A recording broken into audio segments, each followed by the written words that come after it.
Tudo bem com vocês?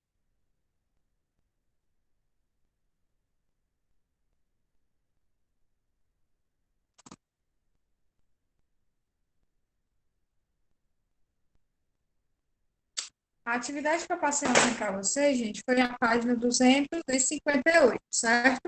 Abram aí os livros de vocês de português na página 258, por favor.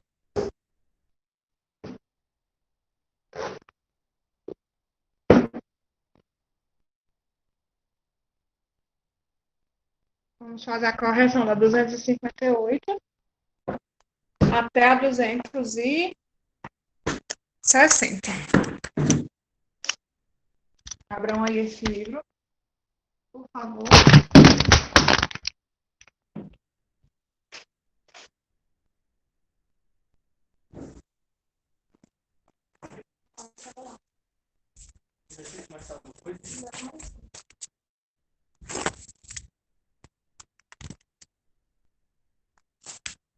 Muito fio.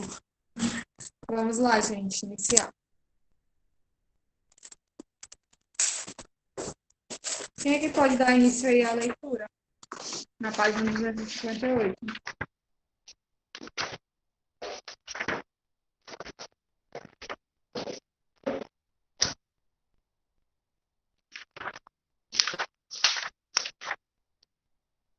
Pessoal, a impressão que eu tenho aqui quando eu estou na sala de vocês é que eu estou falando sozinha, né?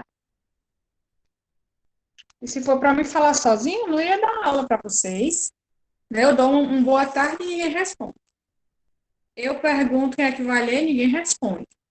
Eu peço para alguém ler, ninguém responde. Né? Eu tenho a impressão que eu estou falando sozinha. A única turma que acontece isso é a turma de vocês. Porque se eu entro no sexto, no sétimo, no oitavo, no terceiro aninho de manhã, as crianças me respondem, né? Para vocês, a gente dá uma boa tarde, vocês não respondem. Eu gostaria de saber o que está acontecendo, né? Se todo mundo aprendeu a silenciar a aula e não escutam quando a gente fala. Mas vamos lá, né? Estou aqui para fazer o meu trabalho. Se vocês não lerem, se vocês não responderem, eu leio e eu respondo por vocês, tá certo? Vamos lá. Página 258, Desvendando os segredos do texto. Vou dar início, tá certo? A pergunta, se vocês não quiserem responder, vocês não se preocupem, eu respondo por vocês, né? Estou aqui para fazer o meu trabalho. Se vocês não estão aqui para assistir a aula, não, posso obrigar vocês a me responder, né? Gostaria muito que vocês respondessem, porque eu sei que é difícil, gente. Sei que é muito difícil, né?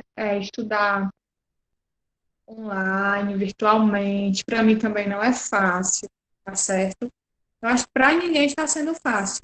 Se fosse para escolher, com toda certeza eu escolheria estar em uma sala de aula, né, com vocês, para a gente ter esse contato, né, de se ver, de conversar, de trocar uma ideia sobre um texto, né? Mas, infelizmente, gente, é o que nós temos para agora, né? É esse sistema. E não é o que a gente tem para agora, não é o que a gente prefere, né? Acredito que ninguém aqui prefere esse sistema. Eu não prefiro, prefiro presencialmente, mas é o jeito, né? Vamos aqui até quando Deus permitir, né? Vamos lá, iniciar. Primeira questão da página 258. Em relação ao texto que nós lemos ontem, tá bom? De acordo com as ideias apresentadas nesse artigo, porque o autor afirma que a elite brasileira continua branca, né? Vocês lembram que no início do texto, o que é que aconteceu? O que é que o senador aí que escreveu o artigo de opinião, ele diz, né? Que a escravidão acabou, porém a elite do Brasil, né, a elite brasileira, continua branca. O que vocês entendem aí por essa expressão, gente? Que a elite brasileira continua branca. E aí? Será que a escravidão, né? Quando a escravidão acabou, os negros, hoje em dia, né? Porque a gente sabe que a escravidão, né, que aconteceu aí nos tempos antigos, né, que foi abolida, tem influência até hoje na vida do povo negro, né? Reflete, querendo ou não, reflete. Exatamente, Ítalo. Porque o preconceito se manteve. E esse preconceito se mantendo, né, deixa os negros em uma situação onde muitas vezes ainda são vistos com preconceito, como você está colocando, né? E mesmo com a escravidão tendo sido abolida, isso reflete até os dias atuais, tá certo? Aí vocês vão colocar isso, né, que o Ítalo colocou, que eu falei, com as palavras de vocês, né? E fora que além desse preconceito racial, tem o preconceito também econômico, né? Contra as pessoas que são pobres, né? E reflete nisso, tanto no preconceito racial, quanto no preconceito, quanto a classe social. Né? A gente sabe que isso é uma verdade, que pobre, né, sofre preconceito, tá certo? Não importa se é branco, se é negro, se a gente é pobre, né, a gente sofre um preconceito como? Como assim? A gente, por exemplo, tem que esperar pelo SUS, por exemplo, tem que esperar pelas coisas públicas, né? Exatamente, Sara. É isso mesmo. Tem que fazer essa relação aí, né? Entre o preconceito, a pobreza, certo? É isso mesmo. Vamos lá para a segunda questão, né? Na opinião do autor, né? O que caracteriza o círculo vicioso da exclusão racial no Brasil? Segundo aí as ideias do autor do texto. Para ele, o que é que faz, né, com que esse ciclo vicioso, né, de pobreza, de preconceito, continue sempre acontecendo? O que é que vocês acham?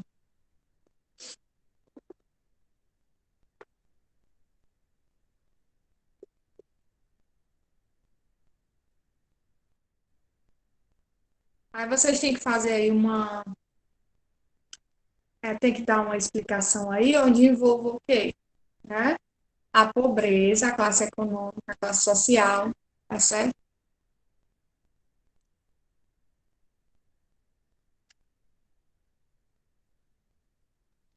Exatamente, né? Como seria, como aconteceria isso? O que é que ele diz? Né? Ele diz que é um ciclo vicioso, que uma coisa leva a outra. Por quê? O que é que ele diz? Que a maioria da população pobre do Brasil a população pobre do Brasil, na sua grande maioria, são negros. Obviamente tem pobre branco, né? Que está aqui, estou aqui eu que vos falo. Porém, a grande maioria, ele fala de maiorias, tá certo? A grande maioria aí dessa população pobre é negra.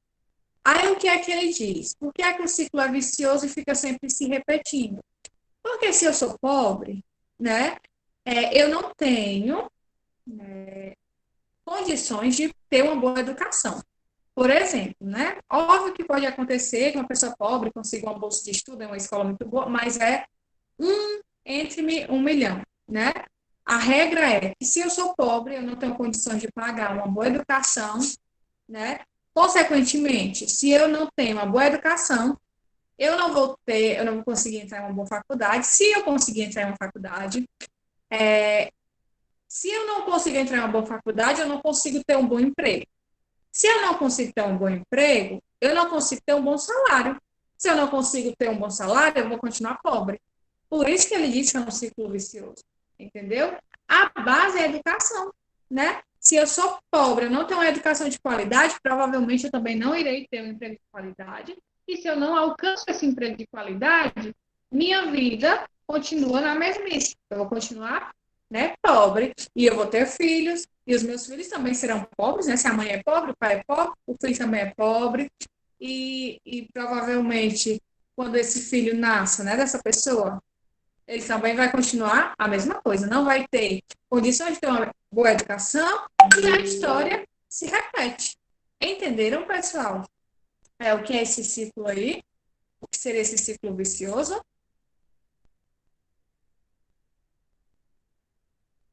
Aí vocês vão explicar isso, tá certo? Vocês têm que colocar da base, tá bom? Da base o quê? Falar da educação, falar que se a pessoa é pobre, não consegue ter uma boa educação, se não tem uma boa educação, não consegue ter um bom emprego, e isso vai se repetindo, né? Muito provavelmente vai passar para os filhos, para os netos, e a situação vai ser a mesma, né? Na maioria dos casos, obviamente, gente, não é uma regra, toda regra tem sua exceção, né? Aí vamos lá. Na terceira questão, diz assim: se alguém quiser ler, pode dizer no chat, tá? No artigo, o autor mostra argumentos de pessoas que são a favor e contra o sistema de cotas para negros em universidades públicas. Mas qual é o posicionamento principal por ele defendido? E aí? Como eu falei para vocês, até falei ontem, né? Que a gente vê que o escritor do editorial, não, do artigo de opinião, tem horas que você acha que ele é a favor, né, das cotas, tem horas que você acha que ele é contra, mas na verdade ele faz isso, ele fala dos prós e dos contras com que objetivo, gente? Qual é o objetivo principal? O que vocês perceberam, né? O que é que ele quer trazer para a nossa reflexão? O que será que ele quer mostrar que ele é a favor? Ele quer mostrar que ele é contra? O que é que ele quer mostrar de fato com esse texto? O que é que vocês acham? Pelo que nós lemos, vocês acham que ele é a favor, que ele é contra? Ou aí vocês vão levar em consideração para responder essa questão o título da questão, né? Bandeiras incompletas. Eu acho que eu até falei sobre isso ontem com vocês, né? Que ele nem era a favor, ele nem era contra. Mas ele é a favor do quê, pessoal? O que é que ele quer? O que é que ele quer? O que é que ele apresenta aí no editorial para a gente?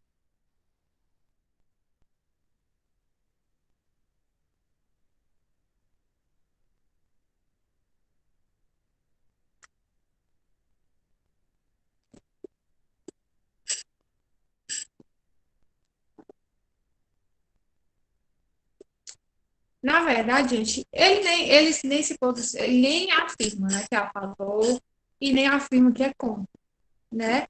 Mas o que é que ele vem mostrar para a gente? O que é que ele fala das pessoas que são contra as cotas, fala das pessoas que são a favor, mas o posicionamento dele é o quê?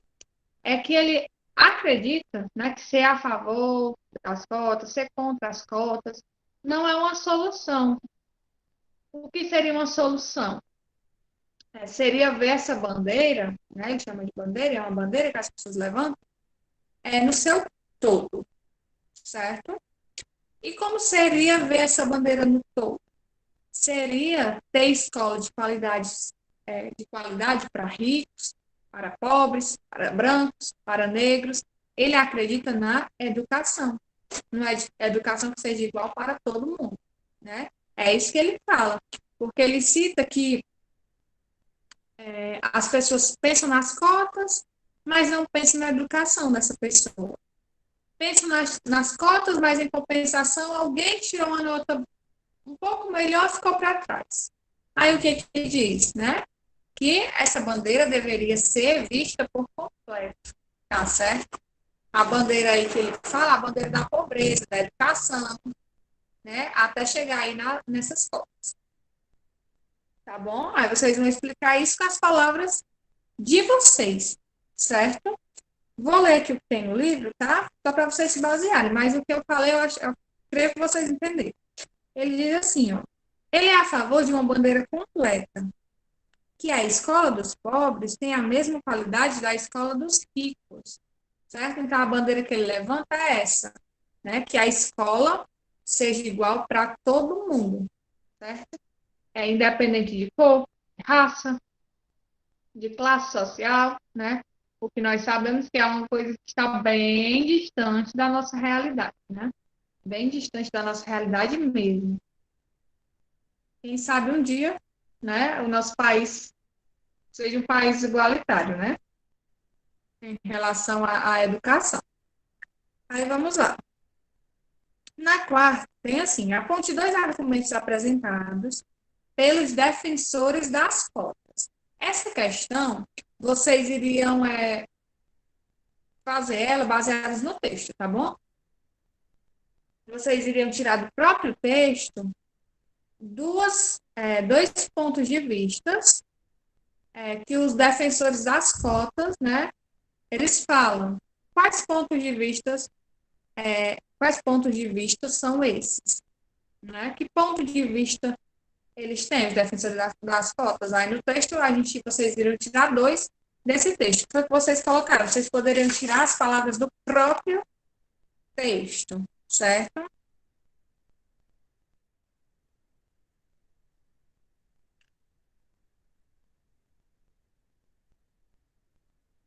Vocês poderiam ler no texto e colocar isso com as palavras de vocês, né?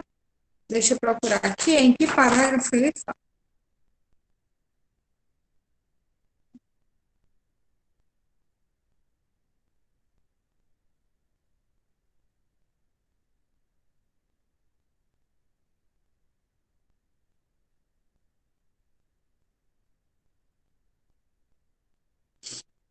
Eu acho que aí no terceiro parágrafo ele começa a falar sobre isso, né?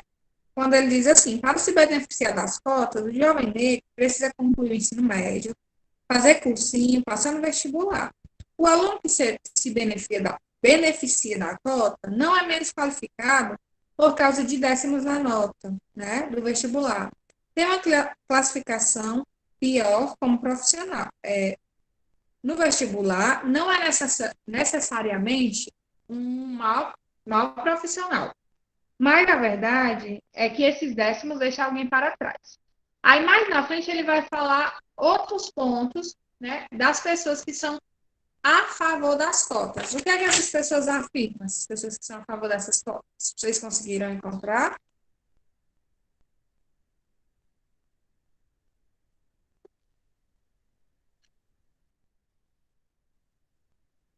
Vocês vão colocar o seguinte, tá certo? É, um, primeiro ponto, né? Vocês vão colocar da seguinte forma, que como facilita o acesso aos negros à universidade, né? As cotas proporcionam a esses estudantes a possibilidade de ascenderem socialmente, né? Então, primeira ideia apontada aí por quem é a favor das cotas, o que é que eles dizem? Que com a possibilidade, né, de entrar em uma universidade pública, né, por meio das cotas, esse jovem tem a oportunidade de ascender socialmente, ou seja, de crescer socialmente, né? Essa é a primeira coisa que quem é a favor das cotas diz. E segundo, ao terminar o curso, os alunos que se formaram beneficiados pelo sistema de cotas não são menos qualificados profissionalmente, né? E com essa afirmação eu concordo, certo? Vocês vão colocar segunda afirmação. Ao saírem da universidade, os alunos beneficiados pelas cotas não serão, né, piores profissionais ou menos qualificados. E eu concordo com isso por quê? Porque em uma sala, por exemplo, em um curso de medicina, vou usar aqui o curso de medicina, eu tenho 50 alunos, tá certo?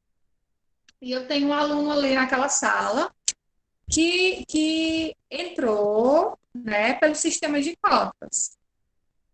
Esse aluno tem 50 alunos, né? Quando terminar esse curso de medicina, né? Esse aluno que entrou pelo sistema de cotas vai ser menos qualificado do que os outros? Obviamente que não, É como em toda a universidade, é como até na própria escola. Eu tenho aqui vários alunos de nono ano.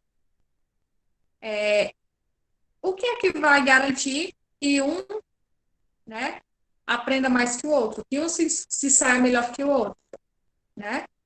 A, a própria pessoa. O esforço da pessoa, o quanto a pessoa estudou, o quanto a pessoa se esforçou. Exatamente, o próprio aluno. Não vai ser porque entrou pelo sistema de cotas ou não, né? Que ele vai ser menos capacitado, até porque todo mundo tem, entrando pelo sistema de cotas ou não, todo mundo vai ter a mesma, né, a mesma educação. O que um aprendeu, o outro também vai aprender, vai depender dele. Né? O professor não vai dar aula separada. O professor vai dar uma aula para todo mundo. Aprende e se dá bem quem se esforça. Por isso que esse assunto, né, é um assunto polêmico, porque tem os prós e tem os contras, né? E a gente tem que se posicionar ou não, né? Tem que escolher aí, será que eu sou a favor? Por que eu sou a favor? Por isso, por isso.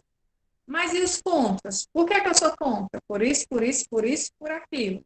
Né? Então, quem é a favor, quem é contra, tem os seus motivos e tem as suas justificativas, né? Então, por isso que é um pouco polêmico. Porém, vocês vão colocar isso, tá certo? Essas duas afirmativas que as pessoas que são a favor, né, dizem, né, afirmam. Vamos lá. 5. Embora tenha um posicionamento definido a respeito do sistema de cotas, Cristóvão Buarque apresenta nesse artigo uma opinião que vai além do problema e que nos leva ao título do texto. Que opinião é essa? E aí, gente? Mesmo que ele tenha aí, né, um posicionamento definido, que ele seja contra, que ele seja a favor, qual é realmente o principal intuito do artigo? Até parecido com outra questão, essa questão. Qual é o principal intuito dele? Não é o principal intuito, a principal ideia dele ao escrever esse artigo, qual é? Né? A gente percebe que não é simplesmente falar se é a favor ou falar se é contra esse sistema.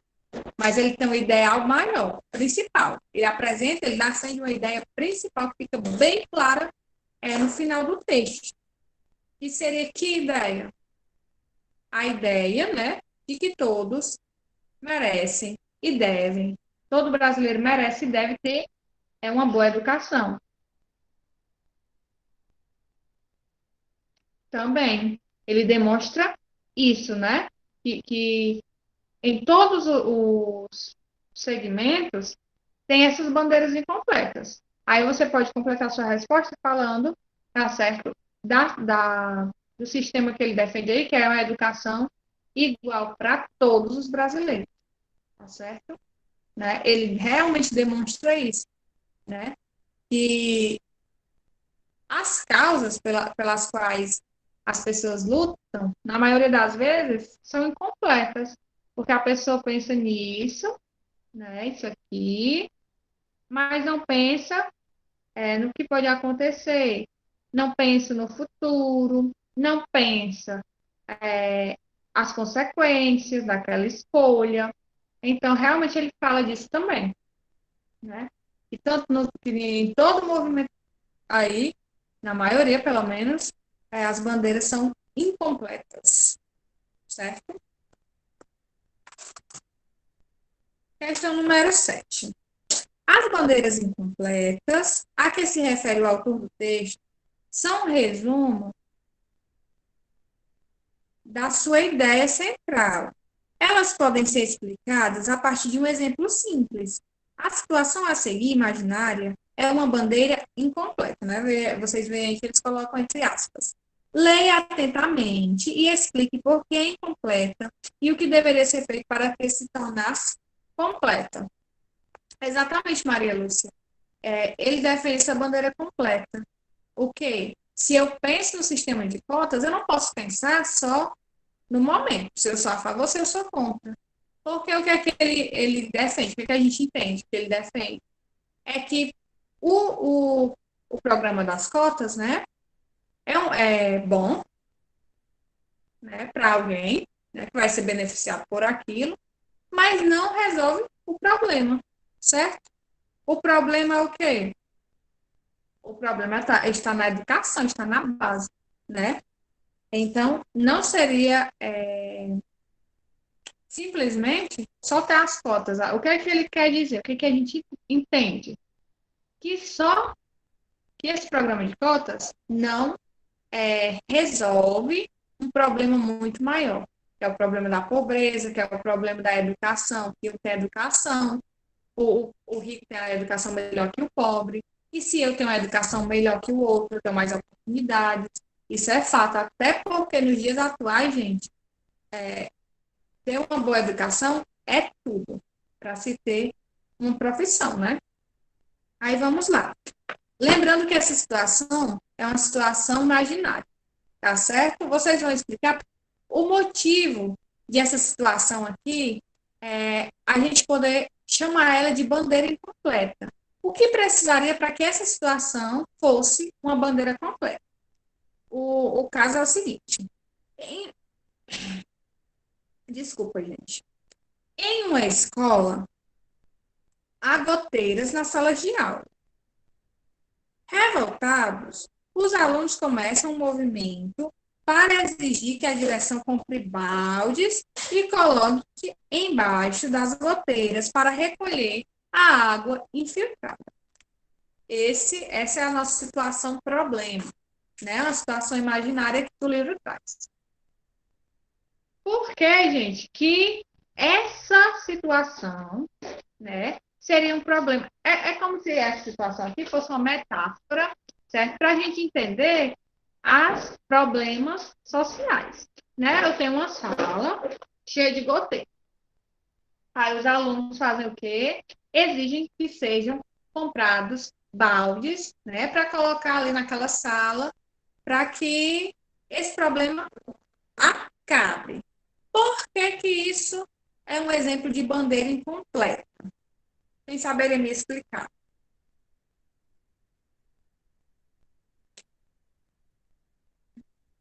Através desse exemplo, a gente pode entender os outros problemas, né, sociais.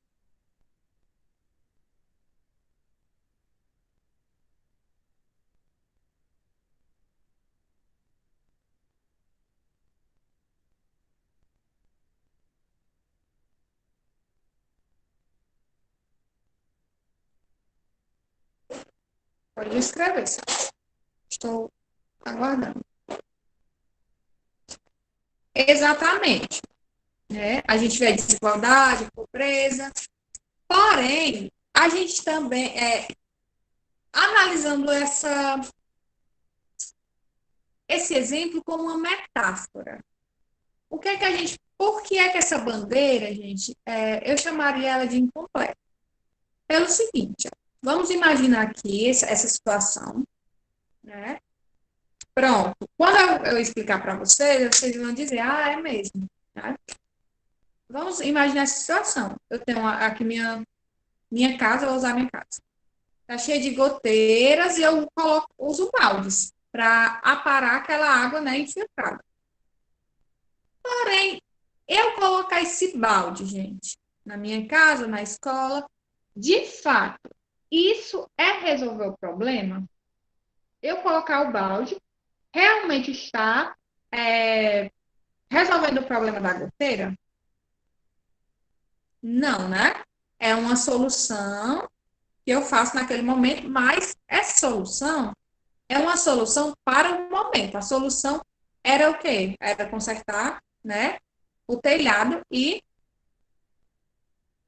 exatamente, até porque o balde uma hora vai encher. O correto era o quê? Era ir lá consertar a goteira para que não tenha mais goteira. Por que, que eu digo que isso é uma metáfora da vida real? Né? Da vida real, não, porque isso também pode acontecer na vida real. Por que, que eu digo que é uma metáfora dos problemas sociais? É isso que o autor quer dizer, gente. As pessoas pensam em soluções que podem consertar um pequeno problema, mas as pessoas não pensam no problema geral. Não pensa na solução de um problema maior, entendeu? Por exemplo, o sistema de cotas. É uma solução, né, que o governo aí achou, né, uma solução que pode beneficiar alguém, óbvio. Mas, realmente, esse sistema de cotas, no caso, já que ele está falando de sistema de cotas, vai resolver a situação geral? Não vai.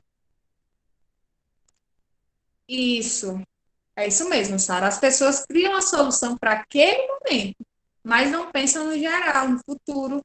Será? O que é que é mais. O que resolveria o problema? Né?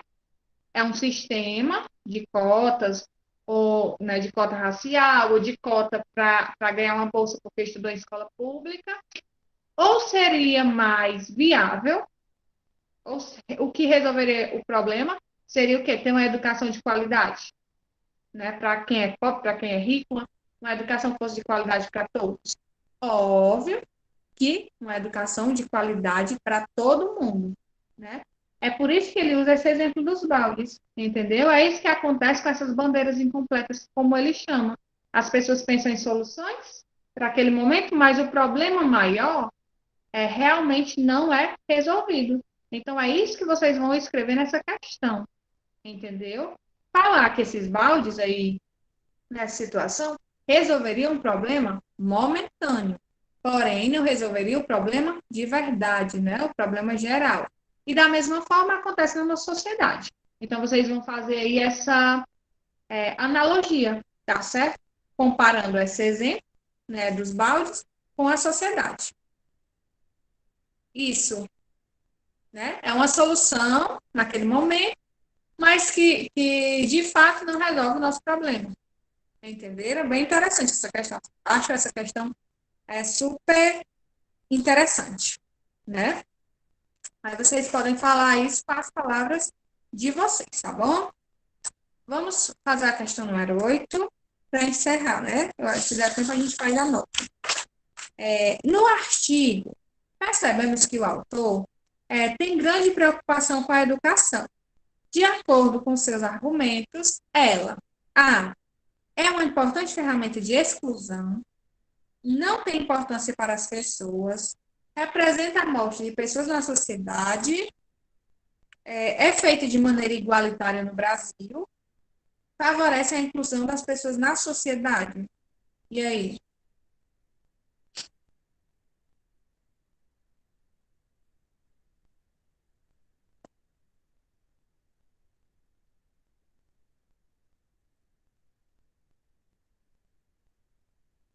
Isso. Na verdade, a letra é, né?